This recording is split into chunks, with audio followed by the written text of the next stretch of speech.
Famílias a todos, graça e paz.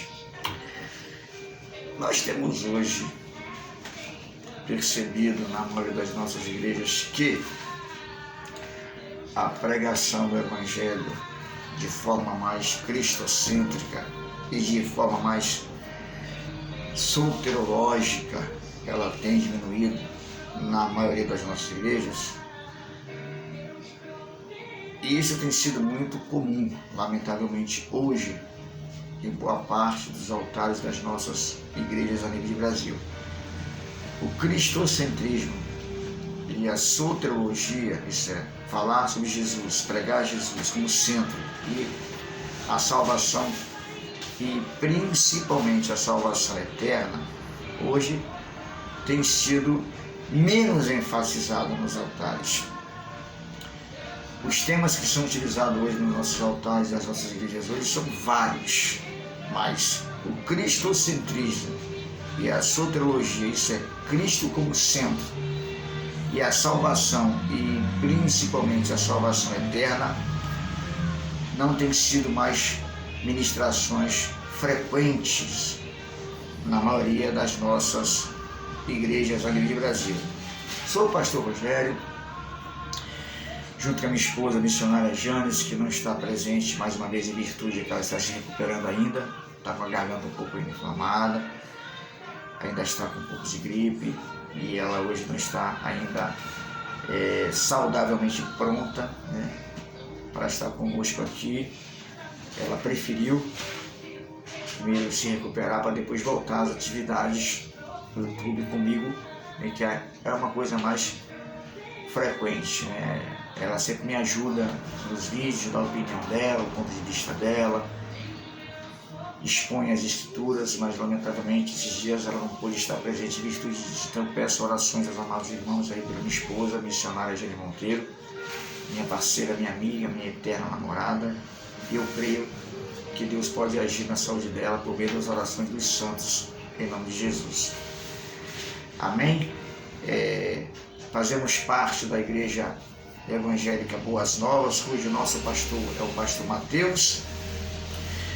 A nossa igreja fica ali no bairro da Nova Cabralha, no município de Santa Cruz Cabral, extremo sul da Bahia.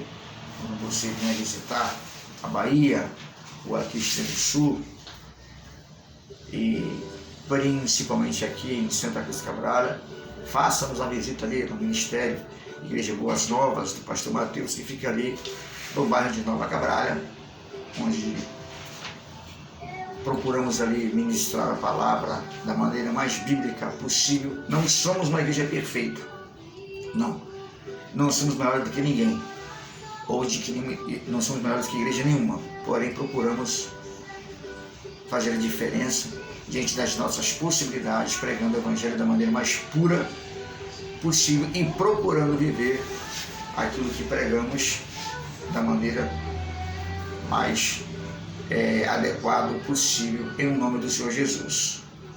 Amém? Ore pelo nosso ministério, interceda ao nosso Deus pelo nosso ministério, para que Deus possa entrar com as providências necessárias em favor do nosso ministério ali, em nome de Jesus. Bom, voltando ao assunto, né? Informações dadas, voltamos ao assunto, que é exatamente a pregação cristocêntrica e a pregação soterológica, que tem sido hoje, infelizmente, pregações que não têm sido tão frequentes em nossos altares. O texto de Atos, capítulo 4, versículo 10 e versículo 12, vai tratar da apresentação cirúrgica que Pedro vai fazer sobre Jesus. Antes desse texto, há alguns acontecimentos que a gente vai introdutoriamente falar rapidinho, que é exatamente a cura de um coxo, ali em Atos capítulo 3, quando Jesus usa Pedro e João para curar um coxo ali, ele era coxo de nascença.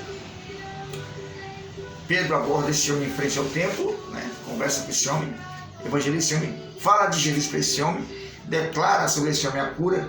Esse homem é curado ali, em nome de Jesus. Pedro diz isso. Automaticamente esse milagre cria um alvoroço, as pessoas passam a voltar as atenções para Pedro e para João como se fossem eles os autores dessa cura. Pedro enfaticamente deixa claro que quem curou aquele homem foi Jesus, prega o Evangelho. Em Atos 4, versículos 10 a versículo 12, ele é cirúrgico em dizer muito claramente, enfaticamente, abertamente e com muita propriedade de que o autor da cura foi Jesus e que ele é o autor da cura e da nossa salvação. Atos capítulo 4, versos 10 a versos 12. E dentro desse texto, eu queria tirar rapidinho algumas lições que são importantes para a igreja hoje, porque como eu falei a princípio, boa parte das nossas igrejas hoje a nível de Brasil tem deixado de pregar mais Cristo e a sua salvação.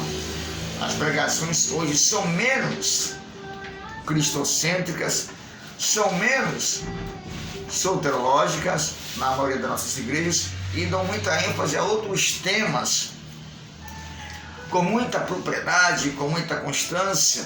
Não que outros temas como prosperidade, cura, não sejam resultados de Jesus na vida dessas pessoas. Porém, a prioridade da pregação do Evangelho é que a salvação eterna, a vida eterna, e Cristo como centro de tudo isso é que está sendo hoje menos enfatizada. E é nesse ponto que eu quero chegar. Bom, e a primeira lição que eu aprendo aqui em Atos 4, 10 sobre esse assunto é que eu e você como igreja de Cristo precisamos falar mais de Jesus nos nossos altares e da sua obra redentora em favor da humanidade. É necessário voltar a pregar mais Jesus. É o que Pedro vai citar aqui de cara no capítulo 4, versos 10 de Atos, quando ele diz: tomai conhecimento vós todos e todo o povo de Israel de que em nome de Jesus Cristo Nazareno, aquele a quem vós crucificastes, porém a quem Deus ressuscitou dentre os mortos, sim, por intermédio desse nome, é que este homem está aqui diante de vós plenamente curado. O que Pedro queria dizer é que o autor da cura daquele homem não foi ele, não foi João. O autor da cura daquele homem foi Jesus. O problema é que hoje as pessoas atribuem para si mesmo alguns acontecimentos, vamos dizer assim, de milagre, de cura, atribuem a si mesmo esses acontecimentos, esses fenômenos, esses milagres. Alguns até se chamam de autoprofeta, talvez para demonstrar que foram eles os autores daquele fenômeno. Quando na verdade, quem cura, quem liberta, quem salva, quem batiza com o Espírito Santo e quem leva para morar no céu é Jesus. E Pedro aqui deixa claro que por mais que ele tivesse sido usado como instrumento de Deus ali em frente àquele templo, para que através dele aquele homem fosse curado, ele deixa claro que o autor da cura, quem curou foi Jesus. E que não somente ele era o autor da cura, mas que ele também era o autor da salvação eterna. No versículo 11 desse mesmo texto, o autor vai dizer que Jesus, ele é o quê? Ele é a pedra de esquina, a pedra fundamental, a pedra que dá a direção para um relacionamento com Deus, direção para a comunhão, para a aliança com Deus. Versículo 11 diz assim: este é a pedra que foi rejeitado por vós, os construtores, a qual foi posto como pedra angular ou pedra de esquina. Em outras palavras, quem restaura a comunhão com o homem para com Deus é Jesus. É Ele quem restaura essa comunhão do homem para com Deus. A segunda carta de Paulo aos Coríntios, no capítulo 5, verso 18, diz assim: tudo isso, porém, tudo isso provém de Deus, que nos reconciliou consigo mesmo por intermédio de Cristo e nos outorgou o ministério da reconciliação. Cristo é a nossa reconciliação com Deus, pois Deus estava em Cristo reconciliando consigo mesmo o mundo, não levando em conta as transgressões dos seres humanos.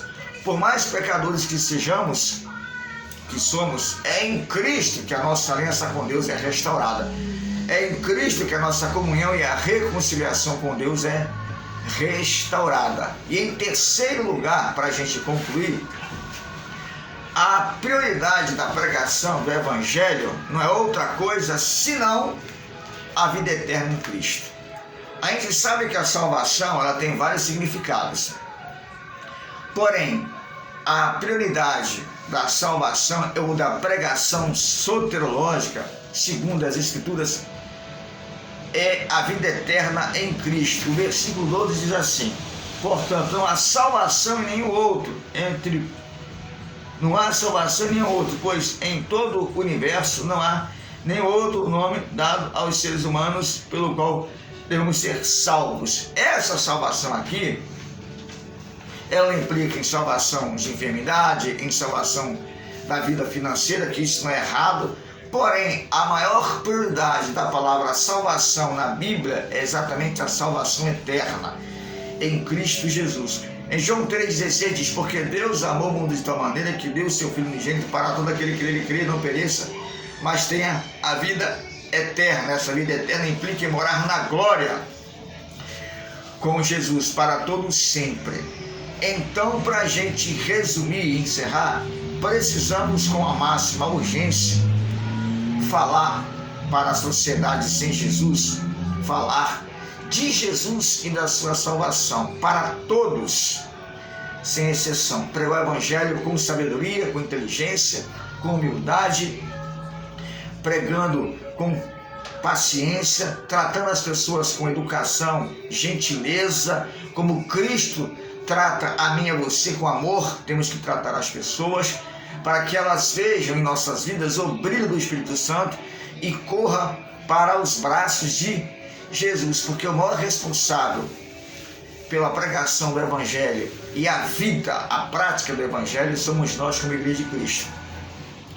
E precisamos levar com que a sociedade sem Jesus olhe para nós e veja Jesus e corra para os braços de Jesus, porque nós é que temos esse dever como Igreja de Cristo, pregar o amor de Jesus na sociedade, para ajudar a sociedade a ter um encontro com Jesus. O fato é que a nossa pregação, ela só tem o poder de ir até esse ouvido aqui. Agora, para chegar até o ouvido do coração, só o Espírito Santo tem esse poder, mas nós temos a responsabilidade de pregar Jesus, uma pregação cristocêntrica, Cristo como centro da mensagem, e soterológica, a salvação eterna, principalmente como propósito de Jesus para mim e para você. Amém? Que Deus abençoe a todos nós nessa tarde de quinta-feira, em nome de Jesus.